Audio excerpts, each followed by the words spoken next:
네, 오늘은 5월 27일 금요일입니다. 본문은 사무엘상 13장 1절에서 23절이고요. 제목은 상황에 끌려가는가, 진리에 이끌려가는가. 사울이 왕이 될 때에 40세라 그가 이스라엘을 다스린 지 2년에 이스라엘 사람 3,000명을 택하여 그 중에서 2,000명은 자기와 함께 민막스와 베델산에 있게 하고 1,000명은 요나단과 함께 베냐민 기브아에 있게 하고 남은 백성은 각기 장막으로 보내니라.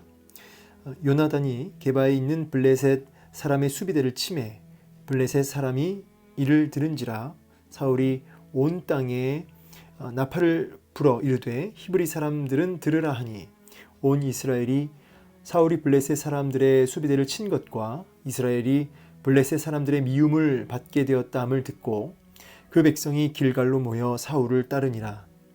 블레셋 사람들이 이스라엘과 싸우려고 모였는데 병거가 3만이요 마병이 6,000명이요 백성은 해변에 모래같이 많더라.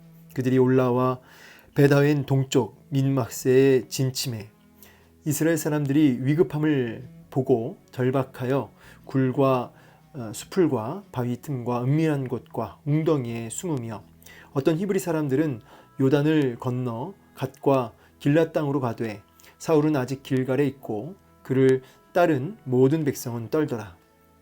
사울은 사무엘이 정한 기한대로 이레 동안을 기다렸으나 사무엘이 길갈로 오지 아니하매 백성이 사울에게서 흩어지는지라. 사울이 이르되 번제와 화목제물을 이리로 가져오라 하여 번제를 드렸더니 번제 드리기를 마치자 사무엘이 온지라.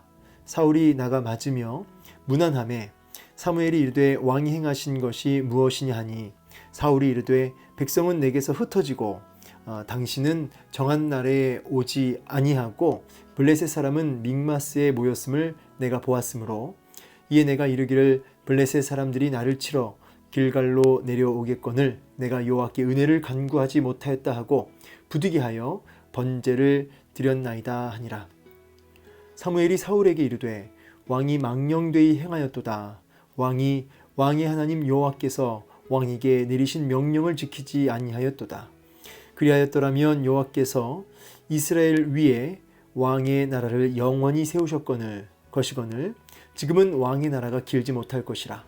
여호와께서 왕에게 명령하신 바를 왕이 지키지 아니하였으므로 여호와께서 그의 마음에 맞는 사람을 구하여 여호와께서 그를 그의 백성의 지도자로 삼으셨느니라 하고 사무엘이 일어나 길갈에서 떠나 베냐민 기브아로 올라가니라. 사울이 자기와 함께한 백성의 수를 세어보니 600명 가량이라. 사울과 그의 아들 요나단과 그들과 함께한 백성은 베냐민 게바에 있고 블레셋 사람들은 믹마스에 진쳤더니 노략군들이 세대로 블레셋 사람들의 진영에서 나와서 한 대는 오르브라 길을 따라서 수알 땅에 이르렀고 한 대는 베토론 길로 향하였고 한 대는 광야 쪽으로 스보임 골짜기가 내려다 보이는 지역 길로 향하였더라. 그때 이스라엘 온 땅에 철공이 없었으니 이는 블레셋 사람들이 말하기를 히브리 사람이 칼이나 창을 만들까 두렵다 하였음이라. 온 이스라엘 사람들이 각기 보습이나 삽이나 도끼나 괭이를 벼리려면 블레셋 사람들에게로 내려갔었는데 곧 그들이 괭이나 삽이나 쇠스랑이나 도끼나 쇠 채찍이 무딜 때에 그리하였으므로 싸우는 날에 사울과 요나단과 함께한 백성의 손에는 칼이나 창이 없고 오직 사울과 그 아들 요나단에게만 있었더라. 블레셋 사람들의 부대가 나와서 믹마스 어귀에 이르렀더라. 아멘. 네, 오늘 본문을 통해서 우리에게 말씀하시는 주의 음성 듣고 순종하는 열매가 있기를 소망합니다. 오늘은 13장 전체를 다 보겠는데 양이 좀 많긴 합니다. 그러나 이제 또 핵심적인 메시지만 좀 붙들면 좋겠는데 크게 단락을 나누자면 이제 1절에서 7절은 이제 군대를 소집하는 사울의 모습을 보게 되고 8절에서 12절은 이제 사울의 번제와 변명을 하는 모습 보게 됩니다. 그리고 13절에서 15절은 사무엘이 그것을 이제 책망하는 모습 보이고요. 15절에서 23절은 이제 이스라엘 군대나 블레셋 군대가 이렇게 이동하는 모습을 보게 되는데 특별히 18절에서 22절을 보면 이스라엘 군대의 무기가 너무나 형편없음을 이렇게 그리고 있죠. 자, 이렇게 단락을 좀 구분해 보면서 한 절씩 좀 빠르게 보도록 하겠습니다. 자, 사울이 왕이 될 때 40세라 이스라엘 다스린 지 2년, 그러니까 2년이 되었을 때를 얘기합니다. 2년 되었을 그때쯤에 자, 이스라엘 사람 3,000명을 택해서 2,000명은 자기와 함께 했고요. 그다음에 1,000명은 요나단과 함께, 아들 요나단과 함께 베냐민 기브아에 있게 했다는 것이죠. 그리고 남은 백성은 이제 장막으로 다 자기 처소로 보낸 것입니다. 자, 근데 이제 지금 2절을 보면은 어떤 모습이죠? 군대를 소집했다기보다는 이렇게 나누어서 이렇게 돌려보내는 모습을 보게 됩니다. 만약에 이제 사울 왕이 블레셋의 압제에서 이제 벗어나기 위해서 전쟁을 치를 그런 어떤 계획이 있었다면 그렇게 지금 뭐 요나단과 함께 1,000명은 이렇게 베냐민 쪽으로 보내고 뭐 2,000명은 자기와 함께 하고 그리고 이제 남은 백성들은 또 각기 장막으로 보내고 이제 이렇게 뿔뿔이 나누지 않겠죠. 다 한 자리로 규합시키겠죠. 근데 지금 보니까 이렇게 나누고 흩어지게 하고 있습니다. 2절 보면서 지금 사울은 블레셋하고 이렇게 전쟁을 치를 의지가 없어 보여요. 예, 2절을 보니까. 근데 뭐냐면 문제는 아들 요나단이 용사입니다. 용사. 요나단이 게바에 있는 블레셋 사람의 수비대를 쳤다 그러죠. 요나단이 먼저 공격을 합니다. 사실은 사울 왕이 해야 될 일인데 그 아들 요나단이 먼저 앞서서 그렇게 블레셋 수비대를 공격합니다. 이제 뭐 그래서 그런지 모르겠지만 이제 요나단의 이 시작으로 이제 사울도 이제 본격적으로 전쟁을 이제 치르게 되는데 이제 이스라엘 백성 전체에게 이제 광고하죠. 나팔을 불면서 자 전체 집합하고 이제 광고를 하게 됩니다. 블레셋 사람들도 이제 자기들을 먼저 공격했다는 얘기를 듣고 진짜 아마 콧방귀를 꼈겠죠. 감히 어디를 정말 가짜는 그 이스라엘 백성들이 우리를 먼저 쳤다는 거에 아마 자존심 상해하면서 아마 기가 막히다 하면서 그렇게 이제 규합을 했을 겁니다. 군대가 모였을 겁니다. 사울이 온 땅에 이제 이스라엘 백성들을 이제 모으는데요. 온 이스라엘이 사울이 블레셋 사람의 수비대를 친 것과 이스라엘 블레셋 사람들의 미움을 받게 되었다는 듣고 이제 다 같이 모였고 길갈로 모였고 사울을 이제 따르게 되는 모습 보게 됩니다. 자, 이제 여기서 잠깐 이제 우리가 좀 짚고 넘어갈 건 뭐냐면 사울 왕의 역할은 뭐냐면 이스라엘 백성들을 블레셋의 압제에서 건져내는 그런 역할을 해야 됩니다. 그런데 이제 어쩌면 이제 직무유기죠. 자기가 적극적으로 전쟁을 치르고 이스라엘 백성들을 그 압제에서 건져내야 할 그 역할을 하지 않는 겁니다. 여러분 우리가 이 영적 전쟁도 마찬가지예요. 우리가 전쟁을 치열하게 감당해야 되는데 예수 믿고 우리가 감당해야 할 영적 전쟁을 치열하게 감당하지 않고 안일할 때가 많다는 거죠. 안일할 때. 왜냐하면 영적 전쟁하는 건 여러분 힘들잖아요. 근데 여러분 우리는 이 땅에 전투하는 교회에 살고 있습니다. 전투하는 교회. 우리는 천국 가는 그날까지 천국 가는 그래서 안식하는 그날까지 이 땅에서 우리는 뭐 하는 존재냐면 영적 전쟁을 치열하게 감당하는 여호와의 군대로 모집된 자들이에요. 그래서 성도는 뭐냐면 잘 싸우는 사람입니다. 성도는 뭐 하는 사람이냐면 잘 싸우는 사람. 잘 싸운다는 게 뭐 옆에 있는 이웃하고 잘 싸운다는 게 아니라 영적 전쟁을 얘기하는 겁니다. 영적 전쟁. 그래서 늘 치열하게 영적인 전쟁을 감당하며 죄와 또 마귀의 유혹과 관계와 이런 여러 가지 유혹들과 공격 속에서 늘 말씀으로 대적하고 순종으로 승리하는 그런 영적 전쟁을 치열하게 감당해야 되는데 하기 싫은 거죠. 전쟁을.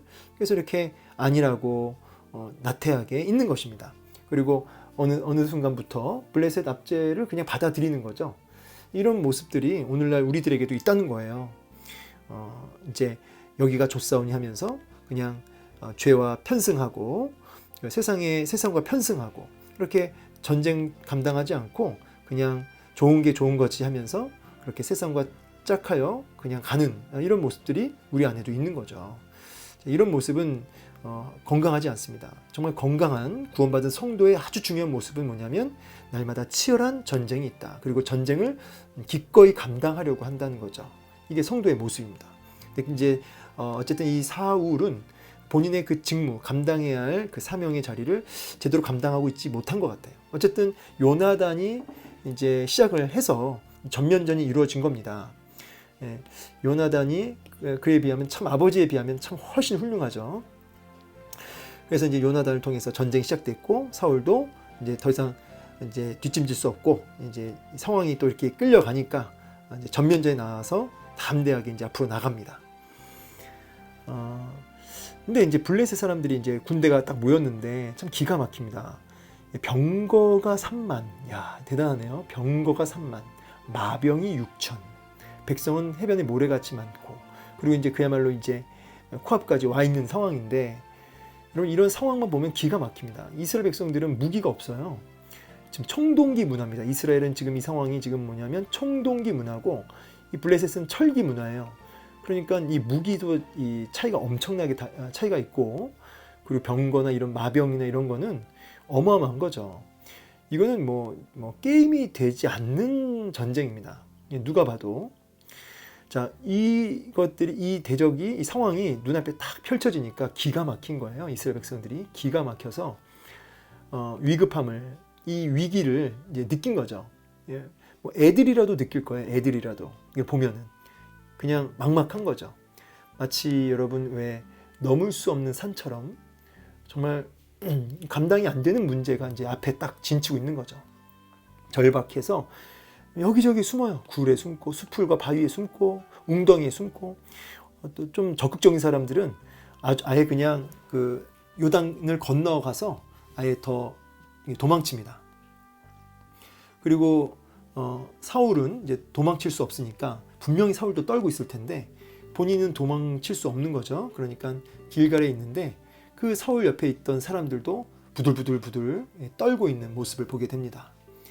자, 여러분 이 떨더라, 떨더라. 이 떠는 모습에 문제 있습니까? 문제 있습니까? 문제 없어요. 정상이죠. 여러분 기가 막힌 문제 앞에 숨고 도망치고 그리고 떠는 모습, 여러분 이게 뭐 문제가 있나요? 정상이죠. 뭐 문제가 당면했는데 안 떨고 버틸 사람이 누가 있겠습니까? 다 떨고 있는 거예요. 근데 문제는 떠는 게 문제가 아니고 이제 그 다음이 문제예요. 8절 보니까 사울은 사무엘이 정한 기한대로 이레 동안을 기다렸으나 7일이죠. 7일을 기다렸는데 안 온 거예요. 그리고 사람들은 사무엘도 막 안 오고 하니까 이제 눈치 보면서 뭐 눈치 게임처럼요. 이렇게 서로 이렇게 막 흩어지는, 그 얼마 안 되는 군대마저 이렇게 막 흩어지고 있는 상황입니다. 그러니까 이 사울이 어떻게 하죠? 가져와라, 번제 화목제물 가져와라 하면서 본인이 번제를 드려 버립니다. 결국은 사무엘이 오기까지 기다려야 되는데, 당시 이제 사무엘을 기다린다는 것은 사무엘의 하나님, 그렇죠? 사무엘이긴 하지만, 인간 사무엘이긴 하지만 사무엘을 기다린다는 것은 곧 사무엘의 하나님을 기다린다는 의미가 있어요.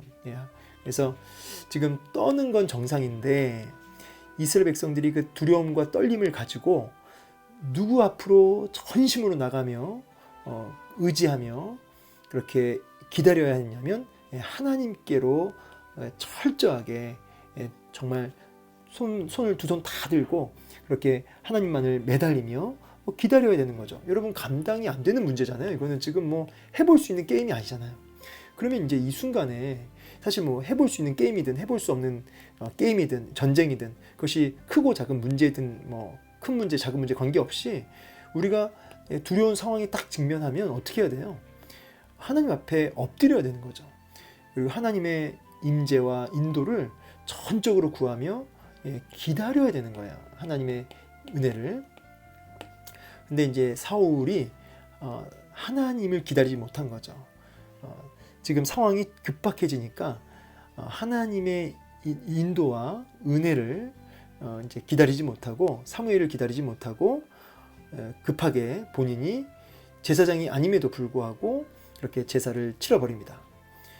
근데 마치 기다렸다는 듯이 참 야속하게 사무엘이 번제가 다 끝나자마자, 사울이 번제 딱 드리자마자, 마치자마자 사무엘이 딱 나와요.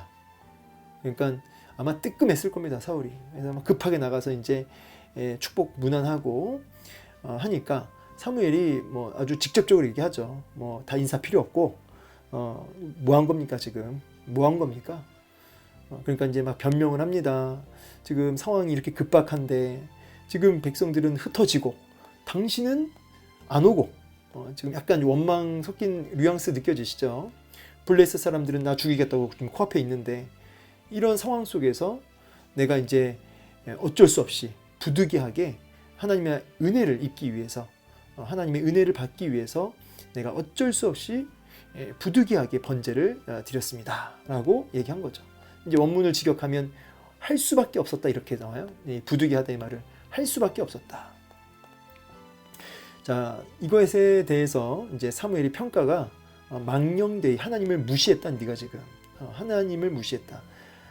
여러분 우리가 그 다윗이 새 수레로 법궤를 이렇게 이동시킬 때 새 수레로 하다가 하나님께 혼나잖아요. 하나님의 말씀대로 해야 되는데 자기 방법대로 했죠.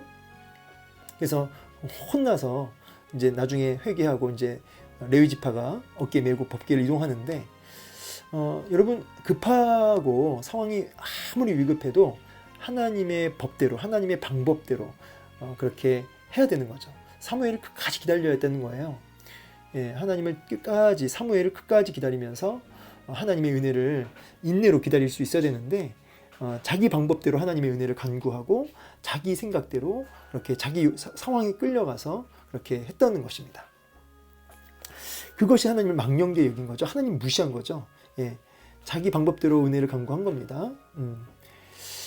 자, 이 부분 때문에 이제 거의 뭐 저주를 선포하죠. 여호와께서 지금 하나님께서 당신을 이제 버렸다.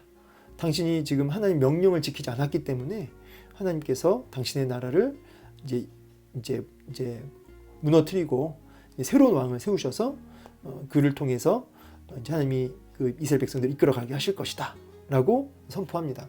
이 말을 하는 사무엘도 참 마음이 참 기가 막혔을 겁니다. 그것을 듣는 사울도 참 기가 막히고요. 그러나 이제 뭐 조금 더 가감 없이 사무엘은 하나님의 말씀을 대언하게 되고요. 자, 사무엘은 이제 떠납니다. 그리고 이제 남은 숫자 세어 보니까 사울이 보니까 600명밖에 안 되는 거예요. 뭐 정말 기가 막힌 숫자죠. 불순종해서 하나님의 뜻 불순종해서 사무엘을 기다리지 못하고 자기 욕심을 쫓아서 상황에 휘둘려서 어쩔 수 없이 하면서 그렇게 한 게 기껏 600명밖에 안 돼요.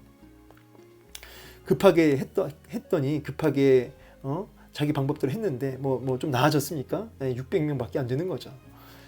자, 그래서 이제 기가 막힌 상황 속에 지금 블레셋 사람들은 이제 더 의기양양합니다. 노략군이라고 하는 단어는 약탈자라고 하는데 이제 아주 이 블레셋 사람들이 부대를 3개로 나누어서 이 노략군들 약탈하려고, 이스라엘을 약탈하려고 완전히 이제 사방으로 우겨 싸서 지금 공격해 들어가는 모습, 포위해 가는 모습을 보게 됩니다.